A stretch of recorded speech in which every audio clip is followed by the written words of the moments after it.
Olá pra vocês que estão ligados no Rei. Ai.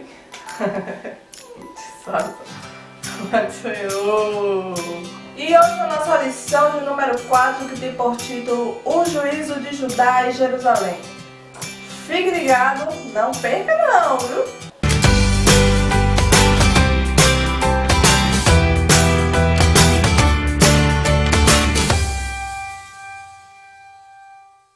A paz do Senhor para você que está ligado no Reino. Meu nome é Oséias Santiago.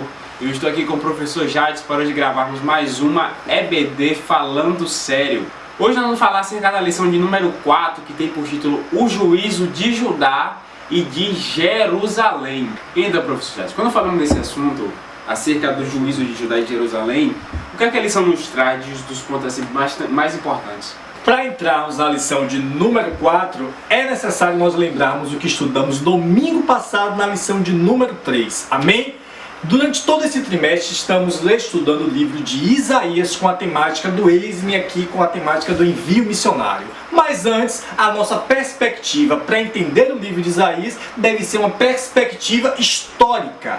Esse tema do juízo de Judá e do juízo de Jerusalém conta a respeito de Deus querendo acertar as contas com um povo que naquela época estava distante do Senhor.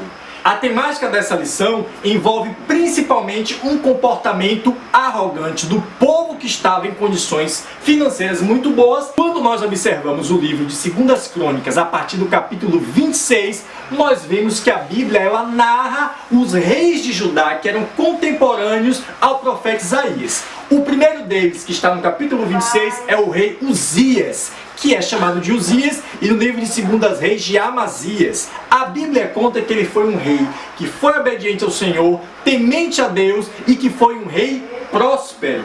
Quando Uzias reinou, todo o povo de Judá prosperou, cresceu e ganhou economicamente. As pessoas estavam bem financeiramente. Só que como resultado desse crescimento econômico do povo de Judá, nós observamos que o povo começou a ter uma atitude de injustiça social para aqueles que não tinham nada. E é isso que a lição de número 4 vai trazer para nós discutirmos nesse domingo.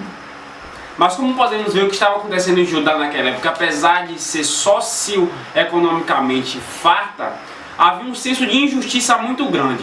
A lição traz justiça como um senso de igualdade comum entre todas as pessoas, ou seja, perante a justiça todos são iguais. Mas era o que estava acontecendo naquela época com aquele povo?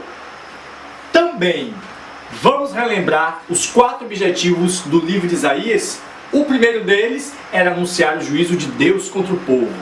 O segundo deles era anunciar a vinda do Messias, por isso que Isaías é considerado como o 5º evangelho. Terceiro era pregar contra a falsa religião. E o 4º era pregar contra a injustiça social. Então, um dos temas centrais do livro de Isaías era justamente pregar contra a injustiça que se estava operando no meio de Judá. E esse sentimento de injustiça social era muito presente no comportamento de Judá daquela época. Tanto que no capítulo 4, verso 15 do livro de Isaías, Deus ele diz o seguinte: que tendes vós que afligir o meu povo e moer as faces dos pobres, diz o Senhor, o Deus dos exércitos. Além de trazer a explicação do porquê Deus ele criticava o comportamento de injustiça social do povo, a lição de número 4 também nos traz um alerta de como está sendo o nosso comportamento diante das pessoas que são mais carentes, diante das pessoas que são mais vulneráveis. Será que nós, como crentes, servos de Deus, temos feito de fato o nosso papel, praticado a verdadeira religião, que é visitar os pobres, os órfãos e as viúvas? Ou será que o nosso comportamento tem se assemelhado com a Judá do tempo de Isaías? A lição, além de trazer essa explicação, também nos traz essa reflexão a respeito de como deve ser o nosso comportamento, de como deve ser o comportamento de um verdadeiro cristão, de uma pessoa transformada por Cristo, não tratando o pobre de maneira injusta, praticando a injustiça social, porque isso é algo abominável aos olhos de Deus, algo que Deus ele condena. Ainda hoje a justiça social ela impera. E como cristãos, como já foi bem falado pelo nosso professor Jales, nós devemos nos portar de maneira diferente de como Judá se portou naquela época. Devemos ser justos, nos portar com equidade e nos importarmos com as causas também sociais. Então nós como cristãos também fazemos parte dessa sociedade.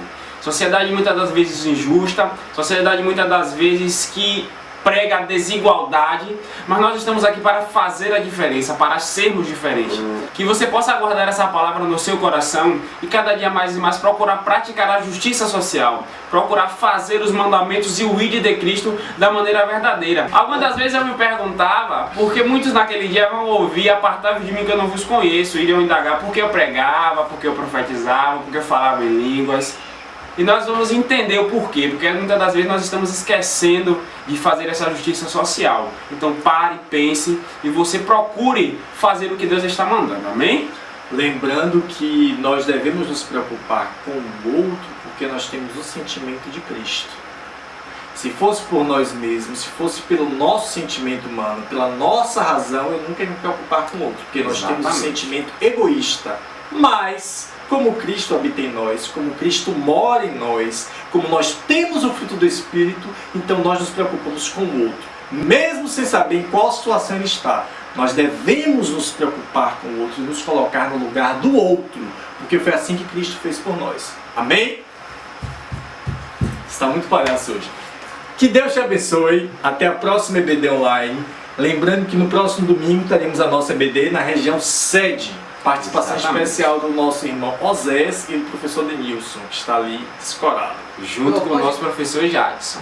Não perca, você que está nas outras regiões também, se quiser comparecer, fique à vontade, venha, esteja junto conosco, para que a gente possa fazer essa EBD reunida lá na nossa catedral da sede, uma coisa bem linda para a glória do nome do Senhor, amém? Quais são as congregações, Osés? Vamos lembrar? Olha, congregação da sede estão, nós temos a congregação de Vila Praiana, que vai estar lá em peso. A igreja de Pitangueiras, que creio também vai estar lá em peso, né, professor Denilson? Temos também a região de Vila Mar 1, Vila Mar 2. Nós temos também a igreja Lagoa da Bênção, Vilas do Atlântico, queremos ver vocês lá também. E nós também temos... E a sede! Nós também temos a congregação da sede, que vai estar lá, né, professor? Vai estar lá. Sem esquecer também da igreja da Lagoa da Base. Também estejam lá, todos lá, compareçam lá, para que a gente possa fazer isso para a honra e glória do Senhor. Amém? Amém? Que Deus te abençoe, fique na paz e no próximo domingo estamos todos reunidos para aprender mais a palavra de Deus, da boa, perfeita e agradável vontade do Senhor. Amém? Fica na paz, que Deus te abençoe. Amém? E aí, gostaram da aula? Então siga nas redes sociais, inscreva-se no canal e beijos, até a próxima!